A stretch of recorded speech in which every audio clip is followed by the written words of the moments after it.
pastor Ayrton estará ministrando a palavra de Deus aos nossos corações. A paz do Senhor, meus irmãos.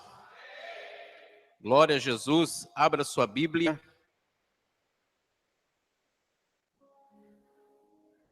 No Evangelho segundo escreveu João,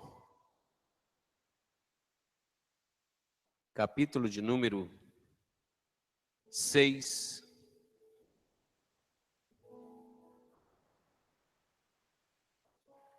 Verso 15.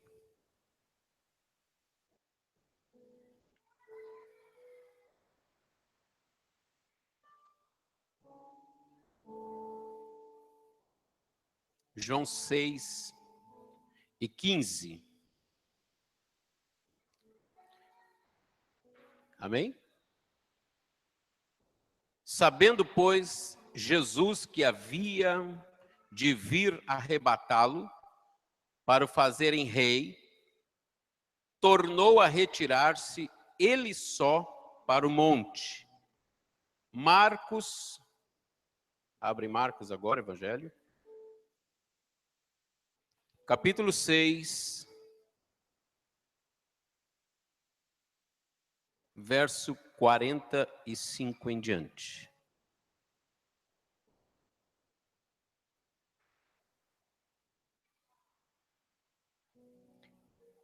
E logo obrigou os seus discípulos a subir para o barco e passar adiante para outra banda, a Betsaida, enquanto ele despedia a multidão. E, tendo-os despedido, foi ao monte a orar. E, sobrevindo a tarde, estava o barco no meio do mar, e ele sozinho em terra. E vendo que se fatigavam a remar, porque o vento lhes era contrário, perto da 4ª vigília da noite, aproximou-se deles, andando sobre o mar, e queria passar-lhes adiante. Mas, quando eles o viram andar sobre o mar, cuidaram que era um fantasma, e deram grandes gritos, porque todos o viam e perturbaram-se. Mas logo falou com eles e disse-lhes: tem bom ânimo, sou eu, não temais. E subiu para o barco para estar com eles. E o vento se aquietou, e entre si ficaram muito assombrados e maravilhados, pois não tinham compreendido o milagre dos pães. Antes o seu coração estava endurecido. E quando já estavam na outra banda, dirigiram-se à terra de Genezaré, e ali atracaram. E saindo eles do barco, logo o conheceram. E correndo toda a terra em redor, começaram a trazer em leitos, aonde quer que sabiam que ele estava, e os que se achavam enfermos. E onde quer que entrava, ou em cidade ou aldeias, ou no campo, apresentavam os enfermos nas praças, e rogavam-lhe que os deixasse tocar ao menos na orla do seu vestido, e todos os que lhe tocavam saravam. Amém? Pode sentar em nome de Jesus. A Bíblia diz que todos que tocavam em Jesus saravam. Com todo respeito, antes de eu começar a pregar, pergunte para o irmão que está do seu lado se ele tem medo de fantasma. Tem medo de fantasma? A Bíblia parece... É engraçado, né? Essa palavra. Vou pedir para Abraão dar uma seguradinha. Grato, pastor Abraão. E outra coisa interessante, é só para descontrair um pouco, tá, irmãos? Verso 52 diz que eles estavam com o coração endurecido. Eles estavam vindo de um deserto, de uma multiplicação de pães e de peixes, e algumas coisas tinham acontecido ali naquele deserto. E eles ainda estavam assim no campo da fé, com o coração endurecido. Segunda colocação que eu quero fazer nessa noite: você já se entalou alguma vez com espinha de peixe? Você já se entalou alguma vez com pedaços de pão? E às vezes as coisas ficam entaladas. E às vezes você sente alguma coisa que te incomoda. Você observa que essa explicação aparece depois da teoria deles lá do fantasma. No capítulo de número 6, quando fala da primeira multiplicação, ela fala que eles romperam obstáculos. E alguns obstáculos que estavam ali era o lugar, o horário, a falta de comida, e os discípulos também eram um certo obstáculo. Quando vem descendo do 44 por 45, João revela no capítulo 6, onde nós lemos que eles já estavam na condição de quererem aclamar Jesus a rei. Quando o Senhor, naquele momento, diz a Bíblia no verso de número 45, que o Senhor, ele obrigou, tem outra tradução que diz, insistiu com eles. Naquele momento, já no seu coração, ele já tinha a intenção de subir ao monte e tirar um período a sós em oração. Só que ele já tinha um rumo traçado, e a Bíblia diz que ele obriga os seus discípulos a subir no barco e passar para outra banda. Então já tinha um destino, já tinha um objetivo. Esse culto aqui, ele não é um tiroteio, ele tem um propósito, ele tem um objetivo. Aqui não tem bala perdida.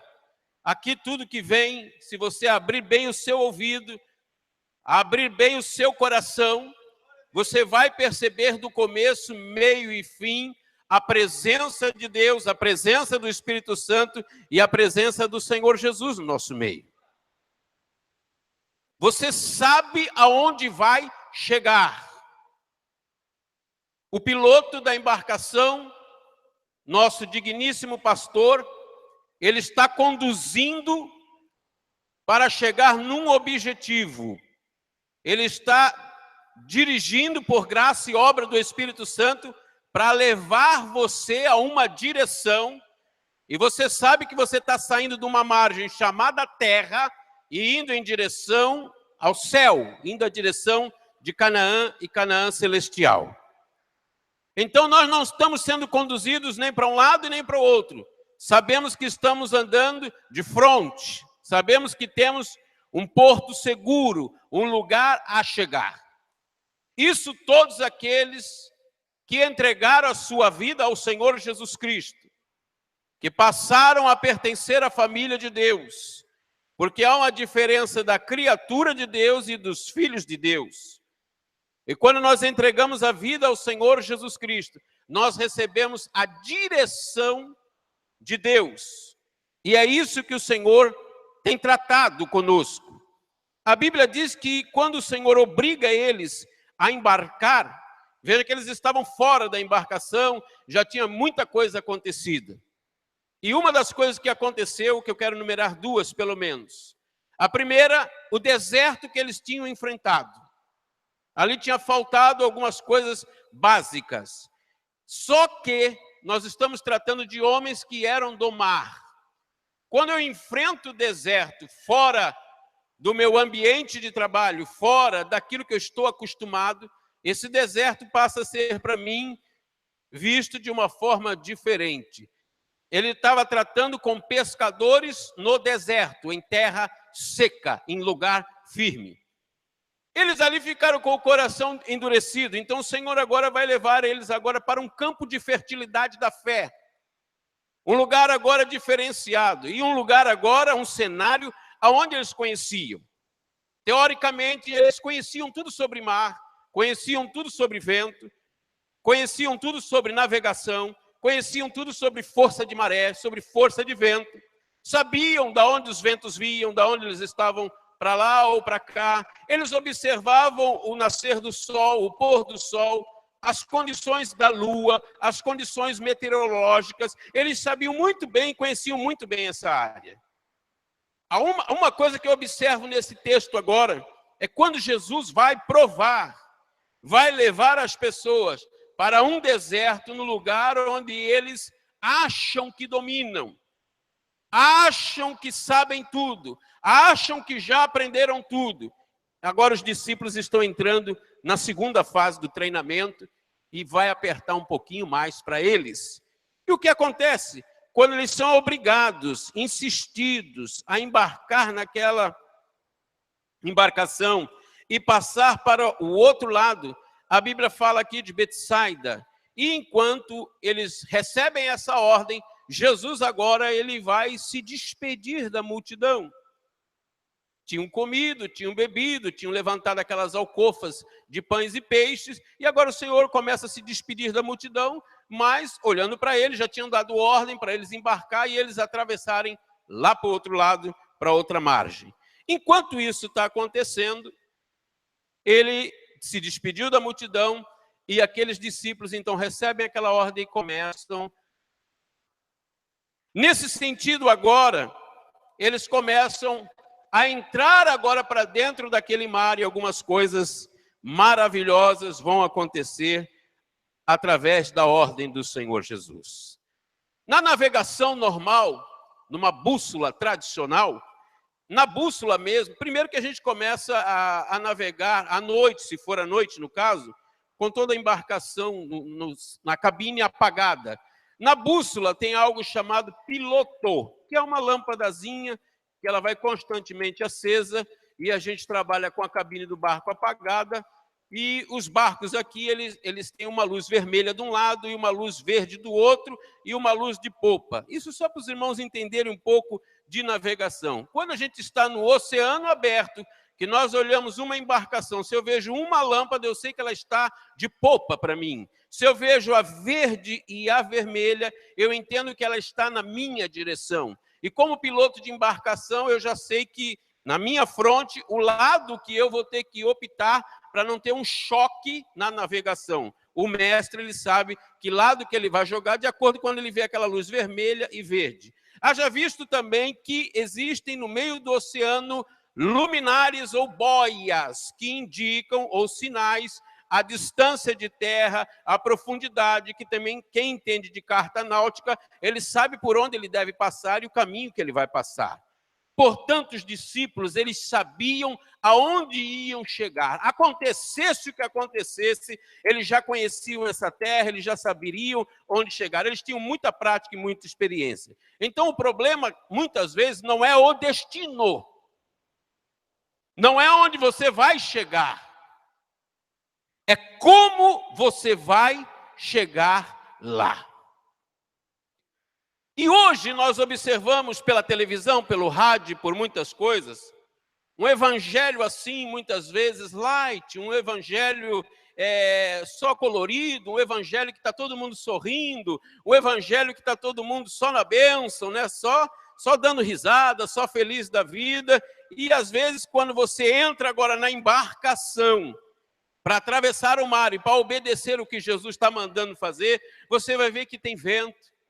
Você vai ver que tem tempestade, você vai ver que às vezes falta o pão, falta o peixe, mas você vai ver que tem milagre de multiplicação, tem milagre na sombra, tem milagre onde toca no corpo de Jesus, tem milagre nas vestes, tem milagre em tudo quanto é lugar, porque o evangelho ele é provido de milagres. Mas não é uma ilusão que você está entrando. Você não está assinando algo que você não sabe, você não está embarcando como leigos. Você está tratando com algo eterno e maravilhoso. A Bíblia diz que quando eles embarcaram ali, eles começaram a remar. E eles estavam remando, eles tinham que vencer pelo menos 4 forças. A primeira força que eles tinham que vencer, no verso 48, a Bíblia diz que eles estavam fatigados de remar. Então a primeira força que eles tinham que vencer era a força física. Uma coisa é pegar o remo tem um lugar chamado forquilha, onde ele encaixa ali. Uma coisa é você remar um para lá e outro para cá, quando a embarcação é pequena, que um homem só rema. Ele rema para lá e rema para cá, ou para frente ou para trás. E outra coisa é usar o remo com as duas mãos e puxar ele para trás. E eles tinham que remar sincronizado para chegar num objetivo só. Então não adianta, por exemplo, um remar para um lado, um remar para o outro, porque a embarcação não vai andar, ou ela vai andar em círculo. Ela tem que ter um sincronismo. A primeira força, então, a vencer era a força física. Essa força você já venceu, por isso você está sentado aqui nessa noite. Você venceu os obstáculos, você venceu várias coisas, você dispensou várias coisas, você conseguiu, através da sua força física, chegar nesse lugar. Talvez não tenha sido fácil, talvez você enfrentou inúmeras coisas, mas você conseguiu chegar. A segunda força que eu observo nesse versículo aqui é a força de maré. A maré não é um deserto, a maré ela tem forças por baixo, forças ocultas. Nós chamamos de força de maré. Alguns entendem como correnteza. Dependendo das águas, elas têm várias forças de maré. Ou joga para a costeira, ou joga para o alto mar, ou diversas maneiras de agir. Existe essa força e você observa essa força não de fora do barco. É aí que está o outro segredo. Você só observa essa força quando você está dentro da embarcação. Na embarcação, você olha o barco no mar, você não está nem percebendo o quanto ele está fazendo de força, ou para a direita, ou para a esquerda, para romper aquela força de maré e chegar no seu objetivo. Aí é que entra a lâmpada chamada piloto, porque quando vem a correnteza ou a força de maré, a proa do barco ela tende a abrir para algum lado, e ele tem que olhar naquela lâmpada, e ele olhando ali mesmo na escuridão, mesmo não tendo teto, não tendo estrelas, não conseguindo ver, ele olha para aquele lugar e ele vê a bússola, e ele só tem que manter ali, mesmo não enxergando nada, confiando naquele instrumento, naquele norte que está dando, e ele vai subindo e descendo, e as ondas quebrando, mas ele sabe onde vai chegar. Você está entendendo? Às vezes a navegação sua que você vem fazendo está meio conturbada. Talvez você está sentindo força de correntezas, que você não conhece, que você desconhece. E às vezes você está sendo atacado por influências que alguns chamam de fantasmas, de teorias disso ou daquilo. Mas quando você entra dentro do barco, você vê que o negócio é real. No meio de um conflito e no meio de um grande mar, enfrentando essa força. Você vai ter que vencer isso também em Jesus Cristo, e o Senhor vai te dar vitória. A terceira força que eles tinham que vencer aqui era a força do vento.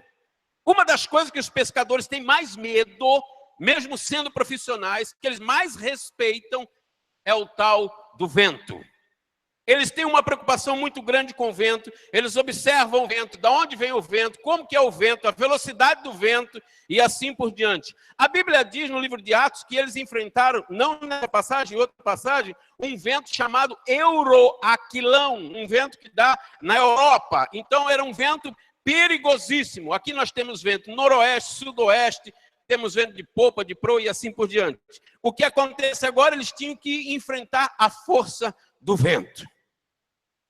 E nessa força do vento, eles também iam ter a pressão também contrária contra eles. Ao ponto que aqui eles já estavam remando de 5 a 6 quilômetros, quando dá esse horário aqui da quarta vigília, que eles já estavam à distância lá no meio do mar. A Bíblia diz que eles estavam lá no meio do mar. E eles vinham remando, e remando, e remando. Chegou um ponto que eles estavam cansados. E aí começam algumas coisas a acontecer. Enquanto eu estou com um grupo remando, enquanto que ninguém sabe o que está passando naquele barco, a multidão tinha comido, bebido, felizes da vida, foram descansar, e agora já na madrugada, esse grupo de apóstolos, de discípulos, estavam lá no meio do mar, apanhando do vento, apanhando do mar, apanhando de tudo quanto é jeito. ao ponto que eles falam, quando viram Jesus, achavam que era um fantasma. Então tem momentos da caminhada que a sua visão muitas vezes vai ficar ofuscada. A sua visão para certas coisas vai ficar assim, estranha, esquisita. E às vezes você não consegue estar no meio de uma tempestade e não consegue enxergar como sair disso, como passar por isso. Eu tenho uma boa notícia para você. Quando Jesus mandou eles embarcar, Jesus já tinha dado uma certeza para eles: vocês vão chegar lá na outra banda. E o que o senhor quer dizer com isso, pastor? Jesus tinha certeza que eles iam chegar lá do outro lado. Para vocês terem uma ideia, da cabeça à planta dos pés, o barco estava cheio de água e eles já estavam completamente molhados.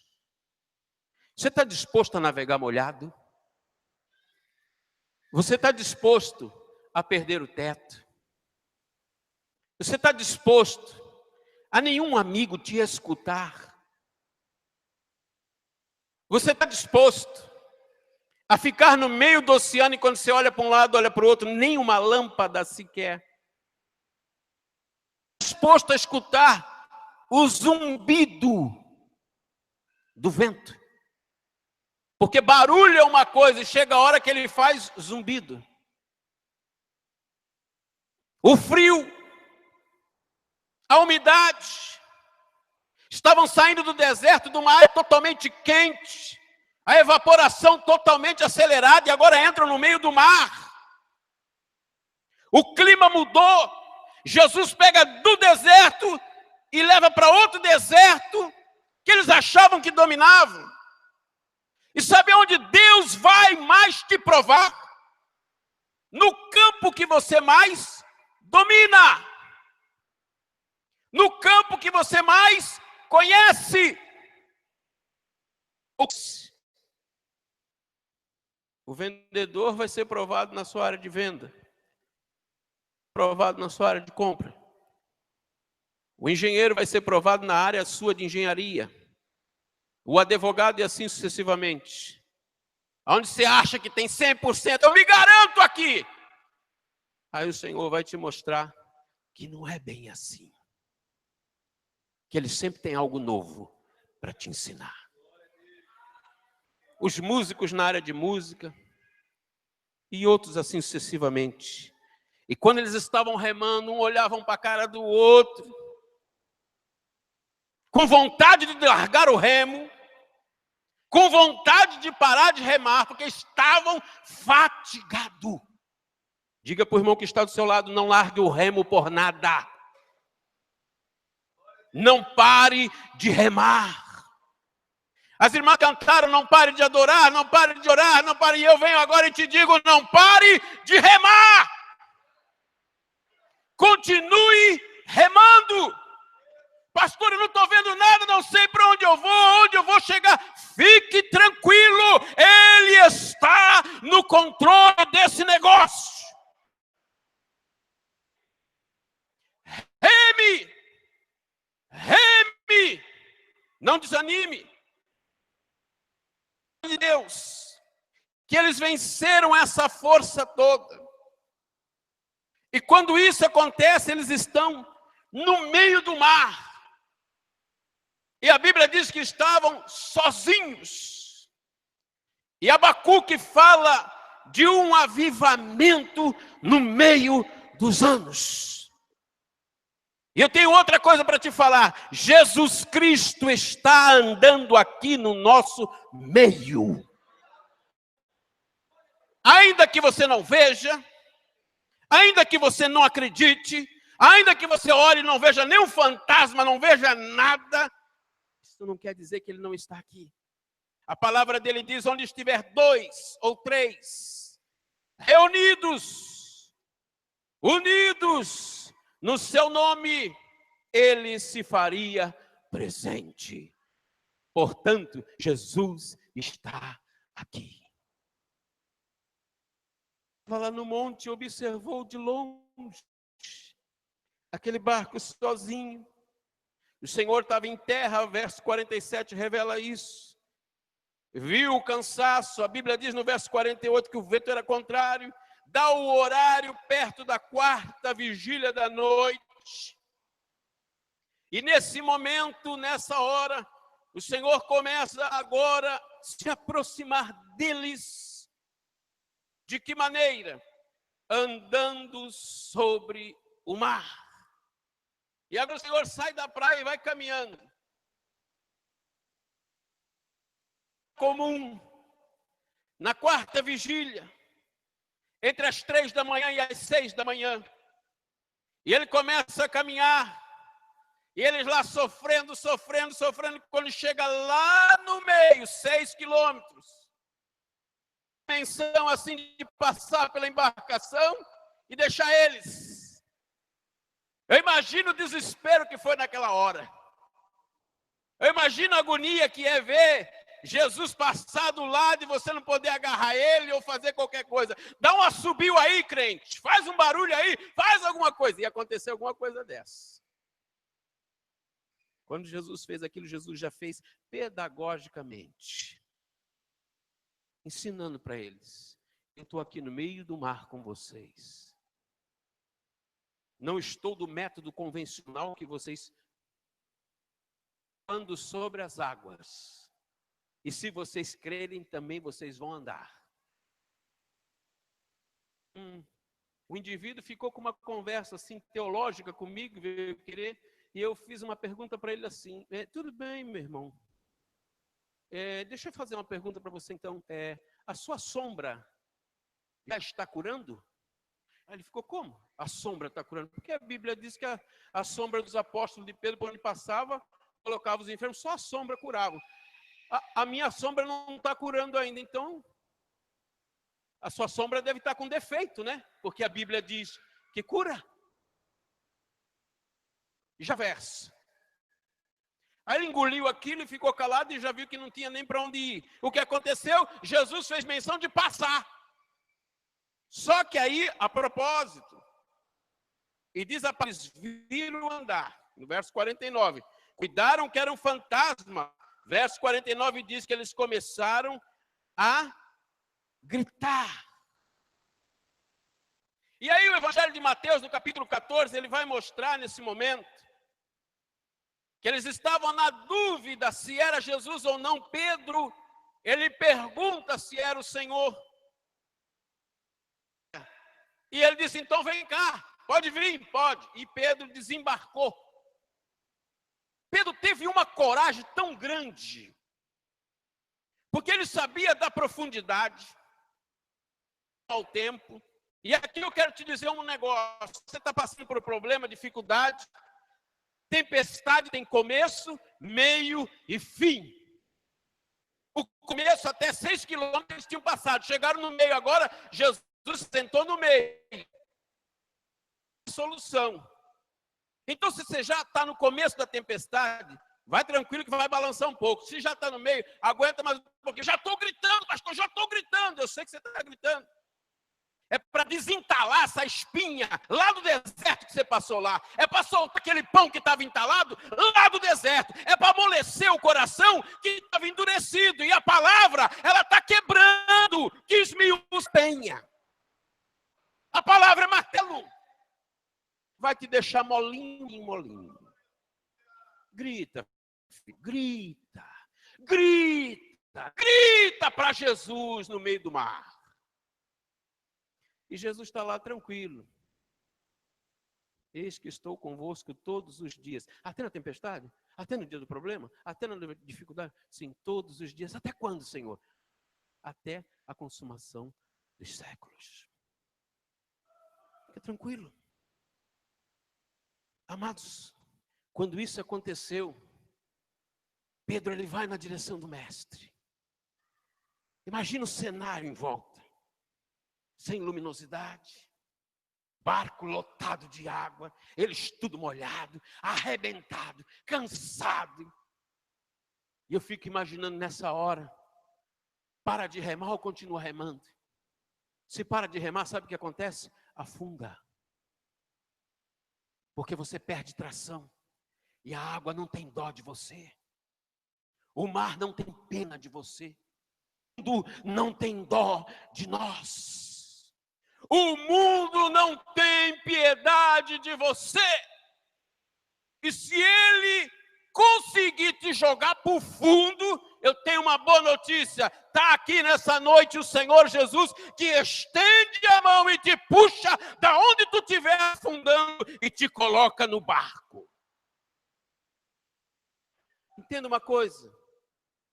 Talvez o barco não seja confortável. Talvez o barco não seja um barco de luxo, com deck, com suítes, com ar-condicionado. Talvez o barco não seja confortável, mas eu vou te falar uma coisa. Naquela hora da madrugada, a única coisa que estava flutuando naquele oceano era aquele barco cheio de água, com aqueles homens tudo esbugalhados, tudo cansado. E Jesus tira o outro lá do fundo, estende a mão e leva ele ao barco, coloca ele lá no barco. Se quisesse levar Pedro até a terra, levaria. Querido, vamos dar uma voltinha aqui. E levava ele até a terra. De novo, para onde? Para dentro do barco. E aqui eu tenho algo para te dizer. Não saia do barco sem orientação de Jesus. Entendeu?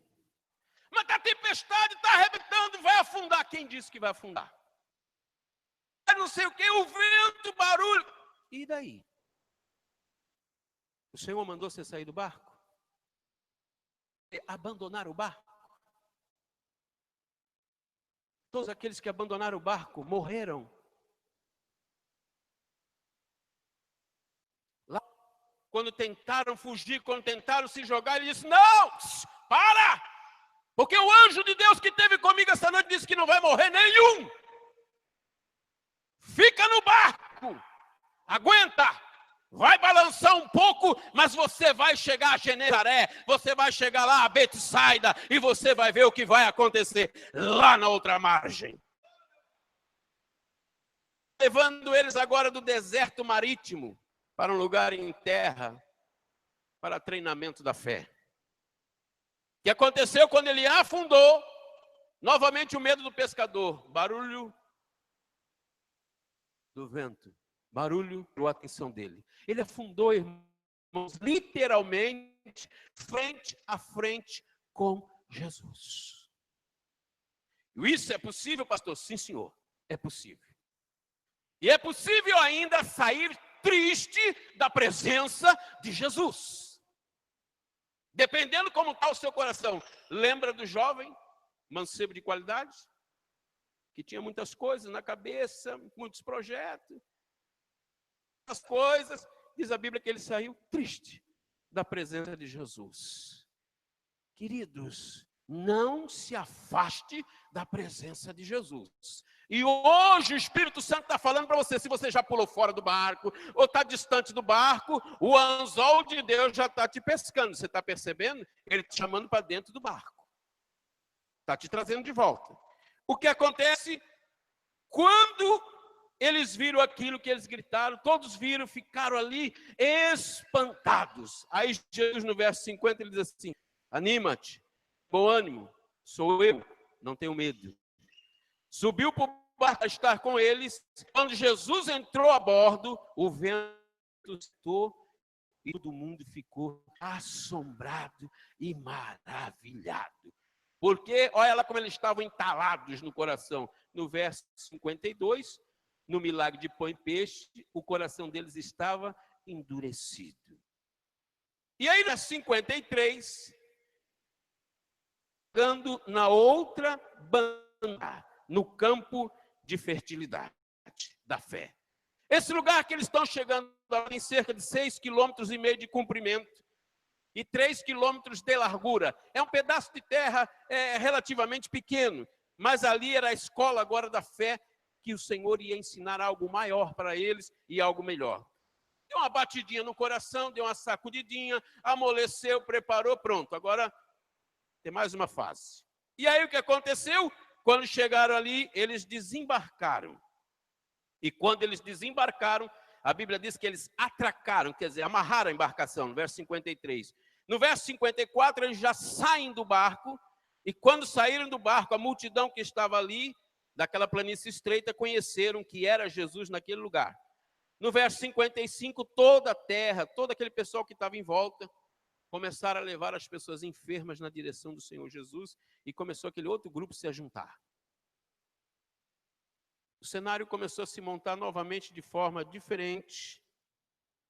Já tinham chegado lá, já tinha amanhecido o dia, já estavam assim, se enxugando. Eu acredito que eles olhavam o barco, olhavam para Adão e olhavam para Jesus. Esse homem é terrível, esse homem é maravilhoso, não tem palavra. A gente sabe o que é ficar naquela situação. Vocês sabem disso. Ficaram espantados. E agora em terra firme, agora eles estão seguros. Saíram da tempestade. Saíram daquela dificuldade. Agora o barco está amarrado, está apoitado, está seguro.